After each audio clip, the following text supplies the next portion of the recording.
E nós vamos para a primeira carta de Paulo aos Coríntios. Primeira carta de Paulo aos Coríntios, capítulo 2, versículos 6 até o 16. Os pensamentos do Espírito Santo são profundos. E nós vamos entender por que os pensamentos do Espírito Santo são pensamentos profundos, que vão além de nós. 1 Coríntios 2, versículo 6. Diz assim o texto da palavra de Deus: Entretanto, expomos sabedoria entre os experimentados, não porém a sabedoria deste século, nem dos poderosos desta época, que se reduzem a nada. Mas falamos a sabedoria de Deus em mistérios, outrora oculta, a qual Deus preordenou desde a eternidade para a nossa glória. Sabedoria essa que nenhum dos poderosos deste século conheceu, porque se a tivesse conhecido, jamais teriam crucificado o Senhor da glória. Mas como está escrito: nem olhos viram, nem ouvidos ouviram, nem jamais penetrou em coração humano o que Deus tem preparado para aqueles que o amam. Mas Deus no-lo revelou pelo Espírito, porque o Espírito a todas as coisas perscruta, até mesmo as profundezas de Deus. Porque qual dos homens sabem as coisas do homem, senão o seu próprio Espírito que nele está? Assim também as coisas de Deus, ninguém as conhece, senão o Espírito de Deus. Ora, nós não temos recebido o Espírito do mundo, e sim o Espírito que vem de Deus, para que conheçamos que por Deus nos foi dado gratuitamente. Disto também falamos, não em palavras ensinadas pela sabedoria humana, mas ensinadas pelo Espírito, conferindo coisas espirituais com espirituais. Ora, o homem natural não aceita as coisas do Espírito de Deus, porque lhe são loucura, e não pode entendê-las, porque elas se discernem espiritualmente. Porém, o homem espiritual julga todas as coisas, mas ele mesmo não é julgado por ninguém. Pois quem conheceu a mente do Senhor que o possa instruir? Nós, porém, temos a mente de Cristo. Os pensamentos do Espírito Santo são profundos. Alguém fez uma observação, no mínimo curiosa. Ele diz: olha, qualquer idiota pode ser complicado, mas é preciso ser gênio para ser simples. De fato, a vida na simplicidade, ou as coisas simples, parece não serem atrativas. E Paulo é exatamente esse tipo de pessoa que entendeu que a comunicação moral ou escrita, ela é mais eficaz quando ele pega verdades profundas, verdades realmente grandes, e consegue transformar essas verdades em conceitos simples.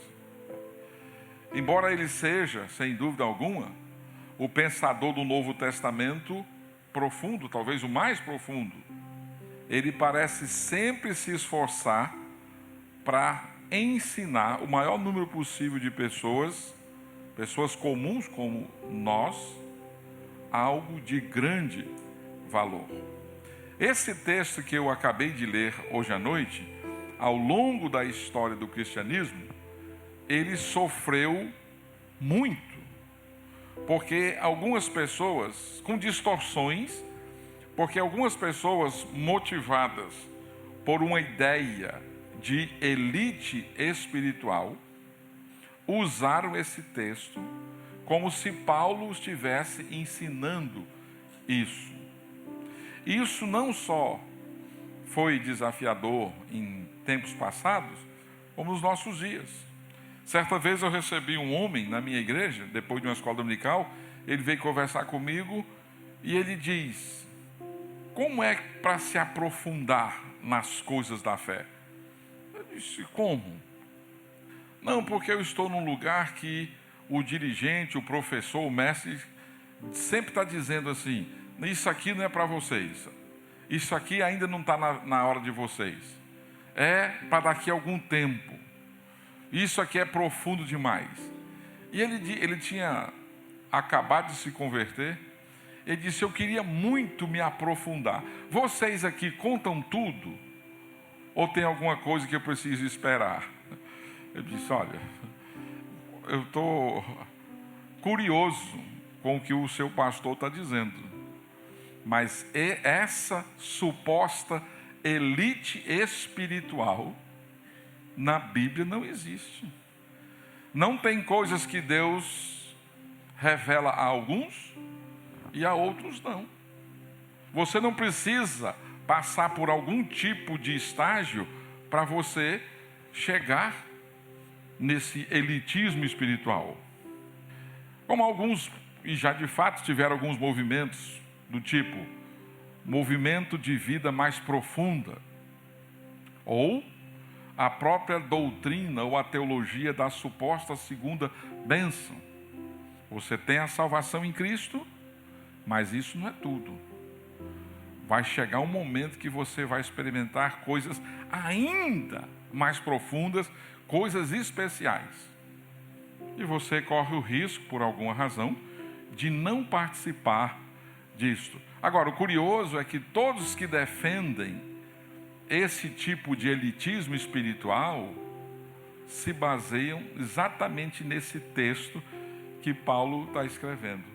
Certamente esta não é a interpretação que Paulo está dizendo, né? Aqueles que apelam para as coisas mais profundas, sabedoria secreta e outras coisas mais, não encontram nessa passagem nenhum apoio, a não ser um abuso e distorcer as Escrituras, fazendo com que doutrinas falsas sejam perpetuadas.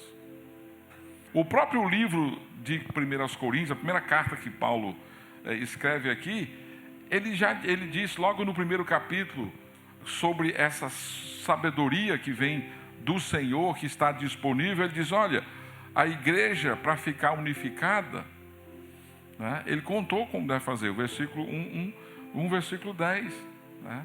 A igreja desunida precisa abraçar a mensagem da cruz para ser unificada, ou ser reunida novamente. Isso não é segredo, isso não é só de uma elite. Paulo, de um certo sentido, nos versículos anteriores, ele humilhou a todos, inclusive ele, dizendo: olha, a mensagem é loucura. A mensagem da cruz, a mensagem que nós pregamos, ela é loucura. Paulo diz que Deus escolheu as coisas loucas desse mundo, e ele se diz um tolo. Sendo assim, a única maneira de você viver uma vida sábia é tendo a perspectiva correta e conhecendo o poder correto. Então, nesse texto que nós lemos, Paulo está buscando nos ajudar a sairmos do escuro e andarmos na luz do Espírito de Deus. E para fazer isso, primeiro ele diz: olha, você precisa ter a perspectiva correta para você se aprofundar nos pensamentos do Espírito Santo. Ele diz: olha, a verdadeira sabedoria é centrada na cruz. Não tem sabedoria fora a cruz de Cristo. A cruz de Cristo é a expressão da sabedoria divina. é a materialização da sabedoria de Deus.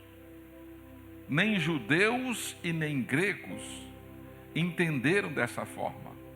Mas Paulo diz que Deus escolheu a cruz. Deus estabeleceu a cruz para mostrar a sua sabedoria. Então, os sábios, conforme as Escrituras, têm uma perspectiva correta, adequada da sabedoria. E ele vem falando isso desde o capítulo 1, versículo 18. E ele declara que essa sabedoria de Deus, ela é encontrada na cruz.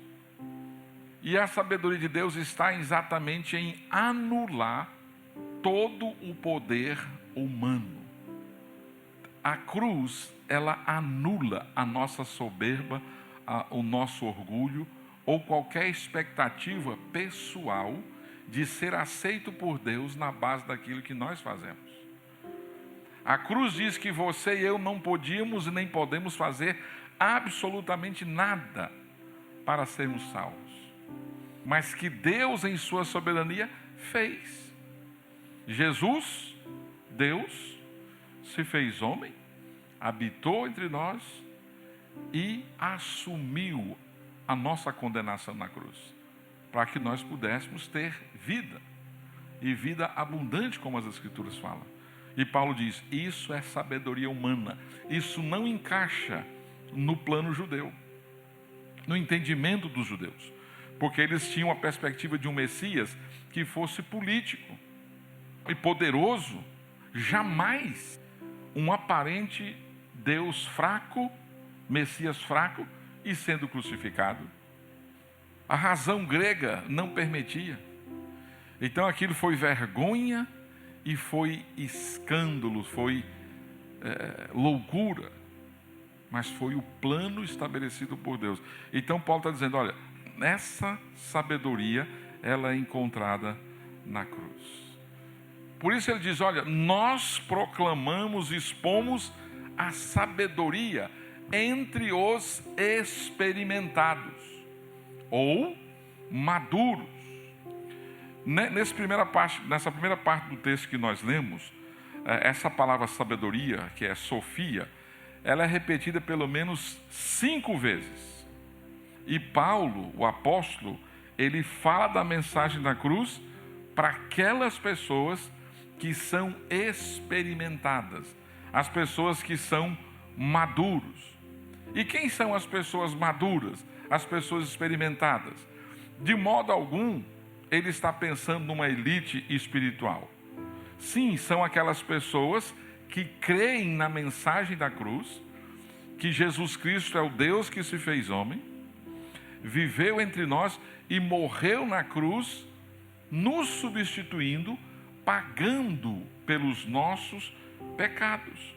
Então, os que creem, que reconhecem e abraçam essa mensagem, Paulo diz, olha, sabedoria de Deus, esses são maduros.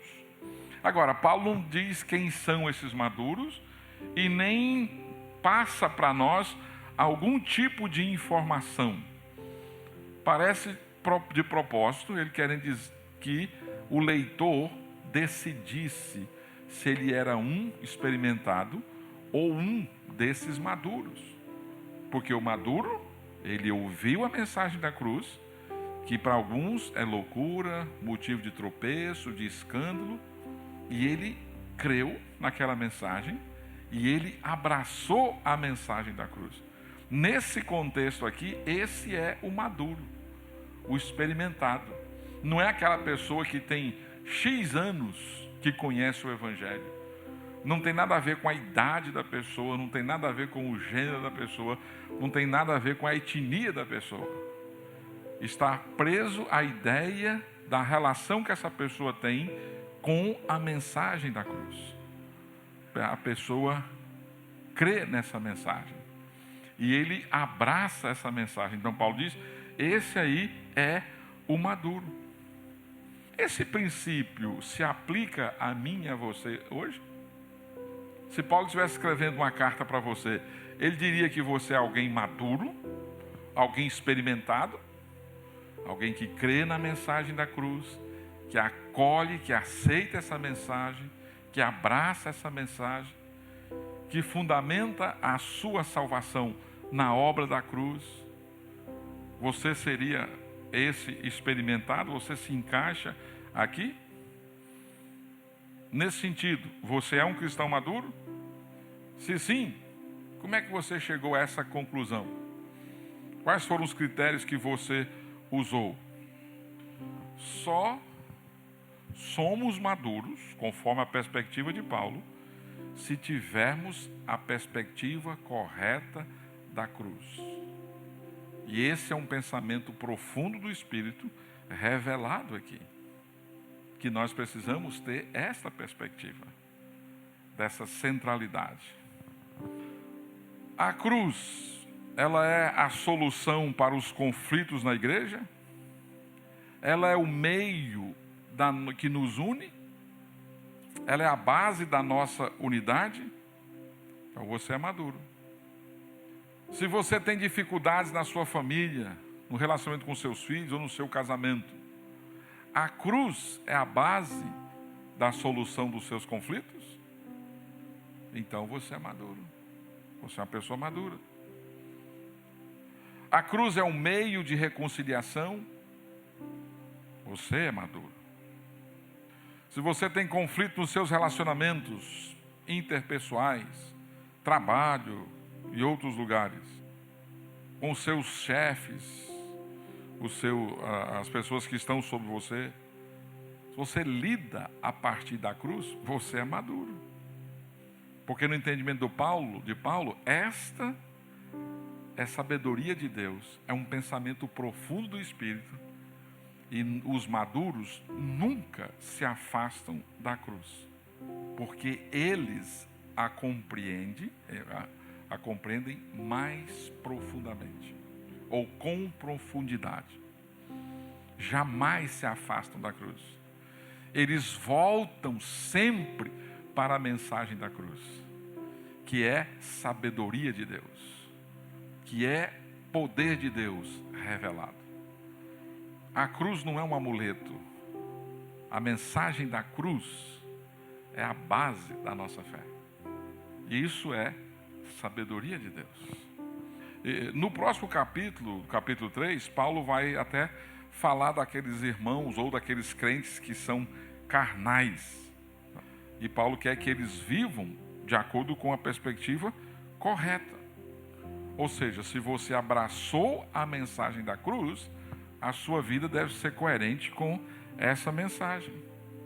Não podemos dar nenhum tipo de desculpa e presumir que a maturidade pertence apenas a um grupo, a uma elite.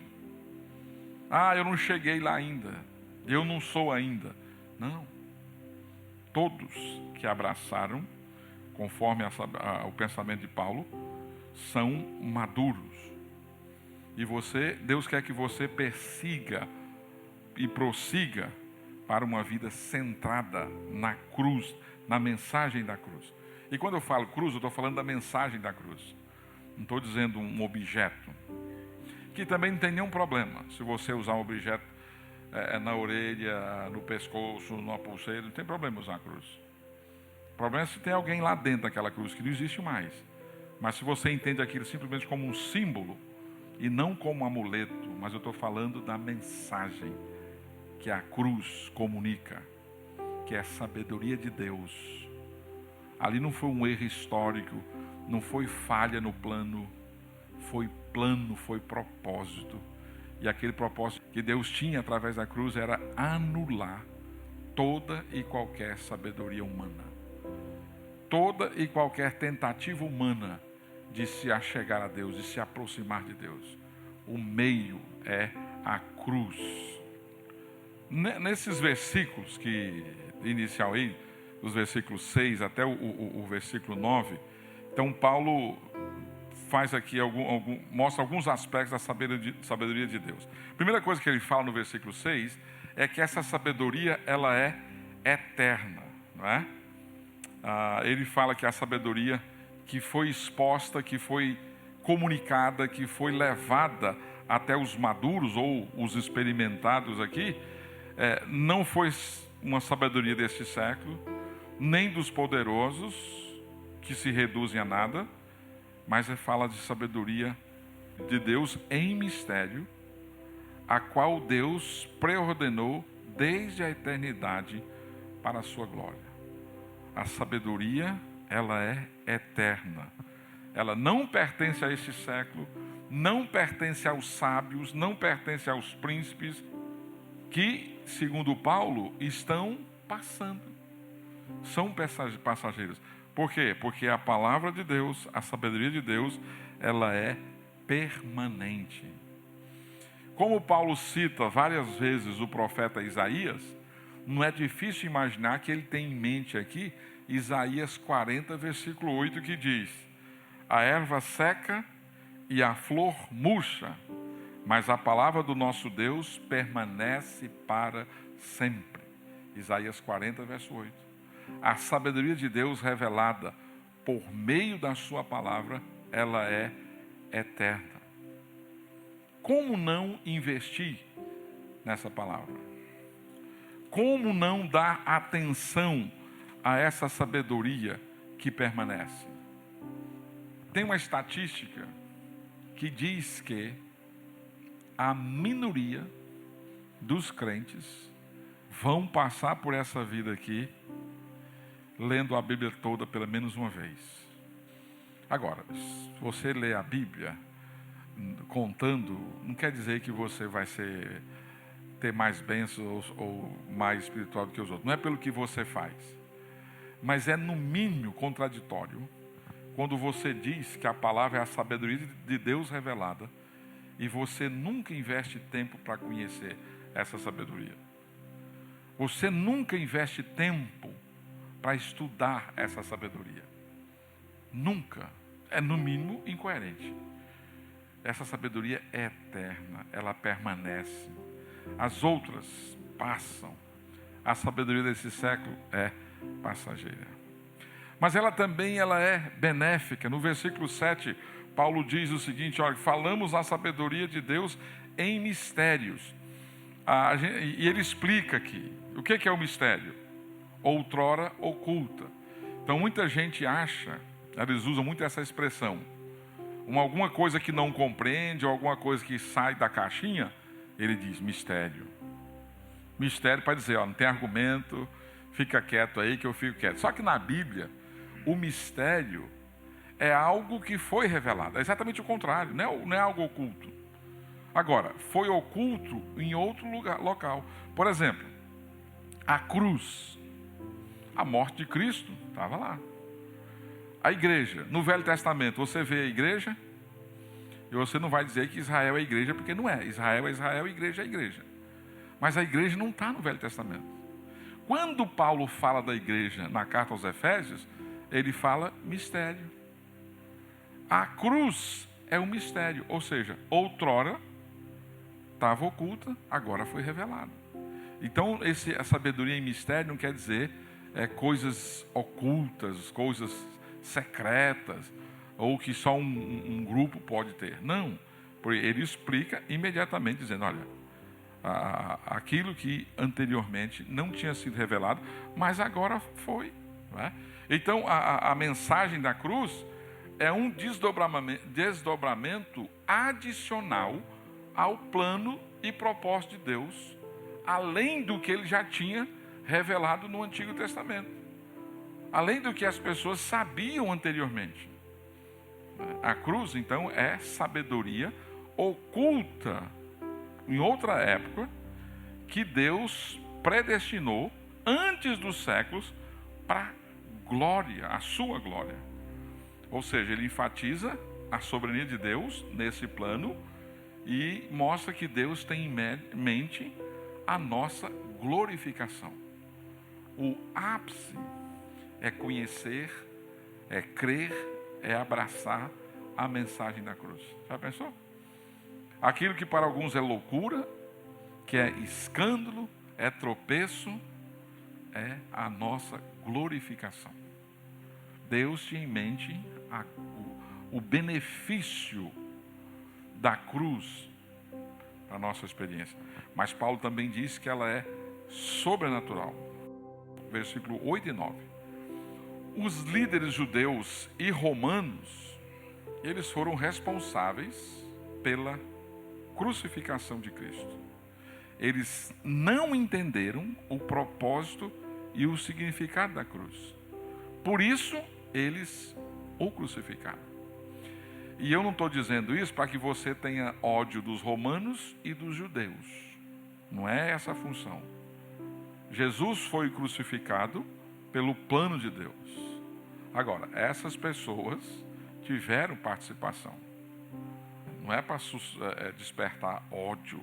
Mas Paulo diz aqui, né? A sabedoria é essa que nenhum dos poderosos desse século conheceu. As pessoas que estavam em evidência política e religiosamente, eles não entenderam, eles não compreenderam a sabedoria da cruz. E por isso, diz o texto aqui, eles crucificaram o Senhor da glória. É claro que se eles tivessem conhecido, se eles tivessem entendido, eles não teriam feito o que de fato fizeram. Mas pelo fato deles não terem entendido, eles crucificaram o Senhor da glória. E quando Paulo fala Senhor da glória, ele está exaltando a plenitude da divindade de Jesus Cristo. Ele está exaltando o fato de Jesus ser plenamente Deus, plenamente divino. Jesus é o Deus que se fez homem. E ele é plenamente homem, humano, e ele é plenamente divino. E por isso ele é o Salvador, o mediador perfeito. Como divino, ele traz Deus até os homens. Como humano, ele leva os homens até Deus. Nenhum outro pode fazer isso. Maria não pode fazer isso. Nenhum outro líder pode fazer isso. Nenhuma outra pessoa. Porque todos são humanos. Os anjos não podiam fazer isso, porque são seres espirituais, não são humanos. Então Jesus é o Salvador perfeito e completo. E nele habita, nele reside a plenitude da divindade. Divinamente glorioso. O Senhor da glória. E Deus se relaciona com os santos, de uma forma que, quando nós nos unimos a Cristo por meio da salvação, nós experimentamos a glória. Experimentamos agora. Quando nós conhecemos a mensagem da cruz, a pessoa da cruz, nós somos unidos a Cristo e participamos da glória. Aí Paulo diz, olha, as autoridades não entenderam isso. Faltou sabedoria sobrenatural nessas pessoas, sabedoria do Espírito. Isaías 64, verso 4. Nem olhos viram, nem ouvidos ouviram, nem jamais penetrou no coração humano o que Deus tem preparado para aqueles que o amam. Você já ouviu esse texto no velório? Deus tem preparado para aqueles que o amam. Na verdade, só que é exatamente o contrário. Paulo não está falando de morte aqui. O contexto do capítulo 64 é de vida. Ele está exaltando exatamente a vida, não é sobre o céu. É a vida aqui e agora. E Deus revelou isso por amor. No entanto, sem a luz do Espírito Santo, a iluminação do Espírito Santo, estamos no escuro. As autoridades não entenderam e gritaram, crucifica-o. Por outro lado, outros abraçaram, entenderam. Processo pelo qual o Espírito de Deus iluminou. Então Paulo diz, olha, se você quer entender os pensamentos profundos do Espírito Santo, você precisa ter a perspectiva correta, a centralidade da mensagem da cruz na vida cristã. Concluído isso, no versículo 10, ele diz, olha, tem outro aspecto. É o poder correto. É a sabedoria dirigida pelo Espírito Santo. E aqui Paulo está dizendo, olha, o Espírito Santo de Deus revela coisas profundas aos cristãos. Como ele faz isso? E por que ele faz isso? Ele responde, se quisermos crescer em maturidade até a plenitude de Cristo, a estatura de Cristo, nós devemos confiar no poder do Espírito Santo. No versículo 10 e 11, que nós já lemos, mas vou ler novamente, mas, Paulo fazendo um contraste, Deus nolo revelou pelo Espírito Santo. Aquelas autoridades romanas, autoridades do Império Romano e do grupo de judeus, não entenderam. Mas Paulo diz, mas o Espírito de Deus revelou. Nolo revelou pelo Espírito. Por quê?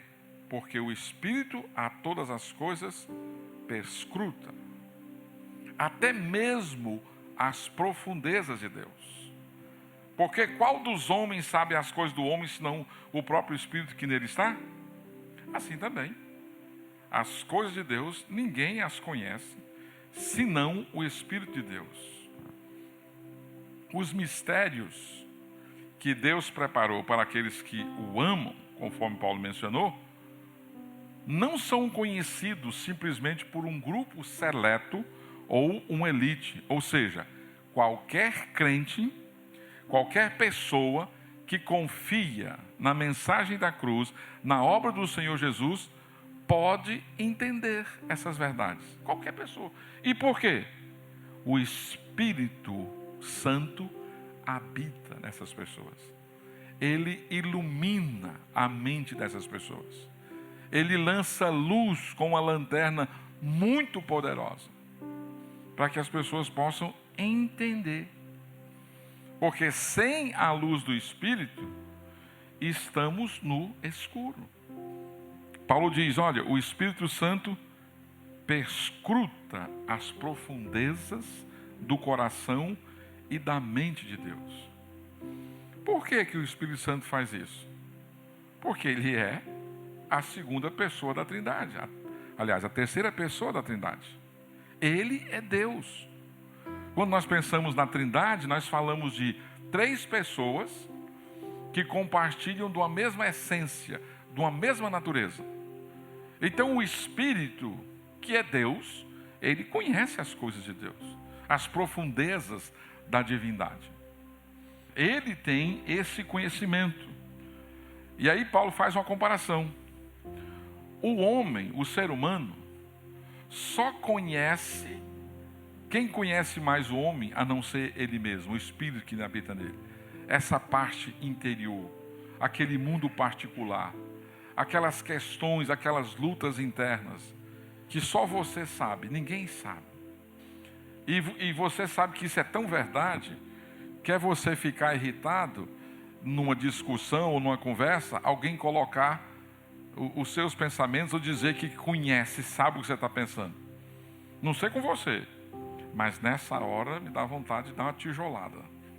Porque a pessoa pode até ter acertado, mas geralmente não revela. E a pessoa, eu sei como você é, eu sei o que você pensa. Não sabe, é mentira. É argumentação para desestabilizar o outro. Porque só o espírito do homem sabe o que o homem pensa. Eu não sei o que você pensa. Você não sabe o que eu penso. Você não sabe das minhas lutas. Eu não sei das suas. Você não sabe dos meus questionamentos, das minhas inquietações internas. Mas eu sei. Então o espírito do homem sabe as coisas do homem. Ele conhece o seu mundo interior, sabe quem é você. O Espírito sabe quem Deus é. E aí Paulo então usa essas duas ideias exatamente para a gente entender que nesse mundo interior, onde residem os nossos pensamentos mais profundos e particulares, ninguém conhece melhor que você, porque você vive com você mesmo. Não importa o quão amigo ou próximo alguém seja, não conhece os seus pensamentos privados, porque você tem um Espírito. Agora, o Espírito Santo de Deus, que habita em você, que conhece as verdades mais profundas de Deus, conhece as suas próprias questões, então ele sintoniza essas coisas. Paulo diz, escrevendo aos Romanos no capítulo 8, que às vezes nós não sabemos nem como orar, e o Espírito Santo interpreta a nossa dor com gemidos. O Espírito conhece, o Espírito Santo conhece completamente, de maneira perfeita. E ele está sintonizando aquele experimentado, aquele maduro, aquele que abraçou a mensagem da cruz com os pensamentos de Deus. Que assim como ninguém conhece os seus pensamentos, o Espírito Santo, que conhece os pensamentos de Deus, trabalha para sintonizar essas verdades e nos leva à convicção de que a mensagem da cruz é verdadeira, mesmo que os outros acham isso ridículo, acham que isso é um absurdo, isso é para gente desprovida de inteligência. Mas você, o Espírito, sincronizou aquele mundo interior onde estão as suas convicções, as suas crenças, a verdade da mensagem da cruz. O Espírito Santo faz essa conexão, essa ligação aí. E ninguém melhor para fazer isso do que o Espírito Santo, que habita em nós, que conhece agora a nossa realidade, e é Deus, e conhece a realidade da Trindade. Paulo diz, isso é maravilhoso. Deus nos revelou isso. Deus fez esse processo pelo Espírito dele. Porque o Espírito conhece todas as coisas, investiga, pesquisa e está ciente de todas as coisas. Aí agora alguém pensa assim, então Deus me revelou coisas especiais. Porque a mensagem da cruz faz sentido para mim. Sim. Mas você não tem nada do que se orgulhar por causa disso. Porque tudo isso foi obra da graça soberana de Deus. Não devemos nos orgulhar absolutamente nada disso. Mas é certo que o Espírito nos ajuda com esses pensamentos profundos. Ele pesca no mais profundo do nosso coração, do nosso ser, e nos conecta à mente de Deus. Se é assim, eu e você dependemos do Espírito Santo no nosso viver. Quando eu estudo a Bíblia, eu preciso de quem? Do Espírito. A Bíblia fala de iluminação. O Espírito Santo tem um ministério de lançar luz. É como se ele tivesse uma lanterna, talvez falando para um adolescente ou para uma criança, super poderosa, e ela tem o poder de clarear as coisas, por mais escuras que elas sejam. E aí verdades profundas das Escrituras se tornam claras. Você passa a entender essas coisas. Na sua vida de oração, o Espírito Santo media a nossa oração. Às vezes você está angustiado, você está triste, você está sem forças, às vezes até sem fé, com dúvida, desanimado, querendo desistir, e você não consegue colocar isso em palavras para Deus. Aí Romanos diz 8, que o Espírito interpreta a sua dor. Ele conhece os pensamentos de Deus, conhece os seus pensamentos e conecta ao Pai. A oração chega pela ação do Espírito. Isso é graça de Deus. Você está lidando com conflitos, você busca que o Espírito Santo o capacite, o dê sabedoria para você enfrentar aquelas situações. Então, o Espírito de Deus, que conhece profundamente a divindade, agora habita em você e conhece você. E nós dependemos dele na nossa caminhada cristã. Então é isso que Paulo está dizendo. Olha, elite espiritual não tem. Mas se você abraçou a mensagem da cruz, você é privilegiado. O Espírito de Deus habita em você. E ele faz esse trabalho tremendo, perfeito. No versículo 12 e 13, nós aprendemos que Deus tem prazer em revelar os seus pensamentos a nós. Você já viu aquele professor que se acha sabidão e ele não quer contar tudo, porque senão ele vai perder o emprego? Ele acredita, se eu disser tudo aqui, o pessoal vai aprender e vão me dispensar. Então ele acha que tem que esconder alguma coisa para sentir seguro. E Deus é exatamente o contrário. Claro que a gente não tem condições de abarcar a sabedoria de Deus toda, mas Deus tem prazer em revelar seus pensamentos a nós. Ora, nós não temos recebido o Espírito do mundo, e sim o Espírito que vem de Deus. Para quê? Para que conheçamos o que por Deus nos foi dado gratuitamente. Deus quer que você conheça. Disso também falamos, não em palavras ensinadas pela sabedoria humana, mas ensinadas pelo Espírito, conferindo coisas espirituais com coisas espirituais. Então, quando você confiou em Jesus, você recebeu o Espírito Santo. E Paulo, escrevendo aos Efésios, ele diz que isso é o penhor da garantia. É como o sistema de penhora. Você vai lá no banco, leva o seu ouro e diz para ele: olha, me dá um dinheiro aí, a garantia é isso aqui, ó. Eu vou buscar depois. O ouro é a garantia. Paulo diz que o Espírito é o penhor da nossa salvação. É a garantia que nós somos salvos. Não existe crente sem a habitação do Espírito Santo. A habitação do Espírito Santo não é para um grupo de crentes, é para todos. É graça, é bondade de Deus, não é privilégio de alguns, de uma elite. Não só a presença, como a ação do Espírito. Então, o propósito em dar o Espírito é que você conheça aquilo que Deus deu gratuitamente a você. Então, foi dada a cada crente essa graça para que ele pudesse obter respostas de Deus para a sua vida. E no verso 14, Paulo diz, explica por que algumas pessoas não respondem. Por exemplo, alguém escuta a mesma mensagem e ela diz: ei, eu quero, eu creio. E o outro não responde. É indiferente. Aí no versículo 14, Paulo explica isso. Ora, o homem natural, aquele que não é experimentado no sentido de não creu, não recebeu, não aceitou a mensagem da cruz, ele não aceita as coisas do Espírito de Deus. E a razão? Porque lhes são loucura e não pode entendê-las.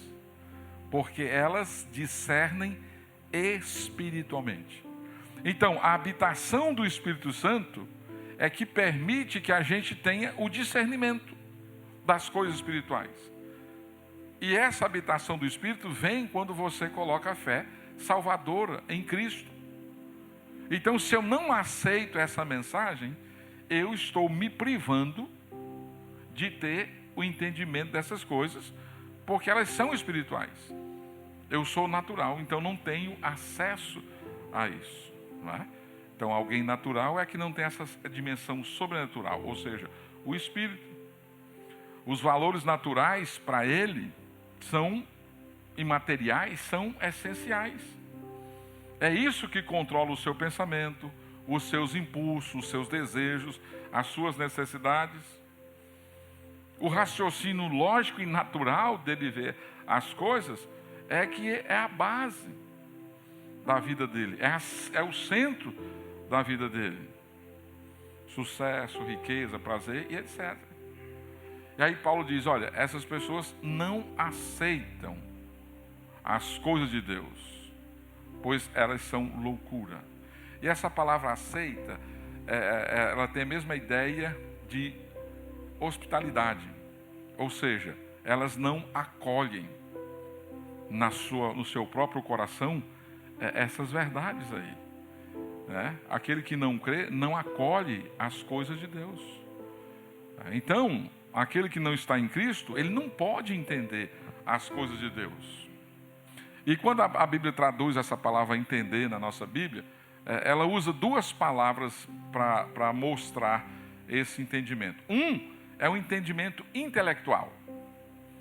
Você lidar com as informações, com os fatos, sem nenhum problema.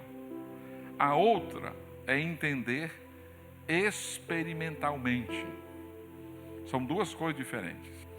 E é nessa ideia de experimentalmente que Paulo usa aqui, o que significa discernir a natureza e a importância de alguma coisa.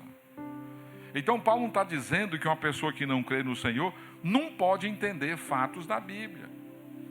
Eu já vi gente discutindo Bíblia sem crer que ela é palavra de Deus. Não significa que ela não possa até mesmo interpretar algumas coisas da teologia básica. Mas Paulo está dizendo o seguinte, que essa pessoa não pode conhecer as coisas de Deus experimentalmente. Porque ele não pode discernir se essas coisas são verdadeiras, são boas ou valiosas. Ele tem um impedimento por causa da habitação do Espírito. Alguém tentando explicar esse conceito achou a maneira mais simples de explicar pensando no conceito das ondas de rádio. Segundo, aqui dentro, por exemplo, tem várias ondas aqui, certo? Nessa sala tem várias ondas de rádio. E por que a gente não capta essas ondas? Porque você não tem o receptor para receber ou comunicar com essas ondas. Os nossos ouvidos não estão sintonizados nessa frequência. Quem é mais antigo e usava aqueles rádios de faixa antigo, né? Então você ficava lá para mudar de rádio para sintonizar uma onda. Aí quando você sintonizava, a comunicação era boa. Então a mesma coisa é no reino espiritual. Aquele que não crê em Jesus não tem um receptor espiritual. Ou seja, o Espírito Santo. E esse receptor que capacita e o ajuda a apreciar as verdades de Deus não está presente. É como se uma pessoa surda estivesse fazendo uma crítica ao músico Bach, ou outro qualquer, Beethoven ou coisa por exemplo. Ou um cego avaliando uma mensagem de Michelangelo. Não tem sintonia. Por isso, então, há esse impedimento. Isso aqui nos faz pensar, tem uma implicação interessante. Você que crê na mensagem da cruz, às vezes você quer falar com alguém e você percebe que a pessoa não está acatando aquilo. E você, às vezes, não tem paciência, não tem calma para lidar com aquilo. Você esquece que só é possível discernir as coisas do Espírito pelo Espírito. Sem a habitação do Espírito, ou sem a ação do Espírito, não há esse tipo de conexão. Você vai ficar estressado sem necessidade e errado. Porque muitas vezes você está esperando ou exigindo de uma pessoa que não crê que viva como se ela acreditasse. E isso não é possível. Não é para ser assim. Não devemos ficar bravos ou inquietos quando aquelas pessoas que não creem agem como descrentes. Não deveria agir de outra forma. Não tinha como esperar. E Paulo, caminhando do fim, no versículo 15, ele diz, olha, o homem espiritual julga todas as coisas, mas ele mesmo não é julgado por ninguém. Essa frase aqui não quer dizer que ninguém pode nos julgar, não é isso que Paulo está dizendo. Não é esse o entendimento aqui. Isso, às vezes, pessoas usam isso como desculpa. Eles acham que ninguém pode lidar com elas. Não, Paulo não está dizendo isso aqui. Ele está dizendo que o Espírito permite esse discernimento, né? E o homem natural não tem condições de fazer esse julgamento, porque ele não tem esse discernimento que vem do Espírito. Tanto é que no capítulo 5 tem um caso aqui que Paulo exige que os irmãos julguem um pecador que não está se arrependendo. No capítulo 11, Paulo diz, olha, vocês devem julgar a si mesmos se vocês podem participar da ceia ou não. Então ele está dizendo que a gente está isento de julgamento, não é isso que ele está dizendo. Mas ele está dizendo que aquele que não tem o Espírito não tem as condições de julgar, né? Mas por outro lado, ele termina o verbo dizendo que o homem espiritual, o versículo, julga todas as coisas. E ele julga todas as coisas, e esse verbo julgar é a ideia de avaliar o valor das coisas. Por exemplo, se você é como eu sempre acho um absurdo quando eu vejo alguém apresentando uma obra de arte e dizendo 150 milhões é lavado. Como assim? Eu não. Mas o camarada, que é o perito, ele tem parâmetros para avaliar aquilo. Ele pode até dizer se alguma coisa, se uma pintura daquela é falsa ou não, porque ele tem o preparo para aquilo. Então ele tem essa capacidade. E Paulo está dizendo, olha, o homem espiritual avalia todas as coisas. Ele tem discernimento.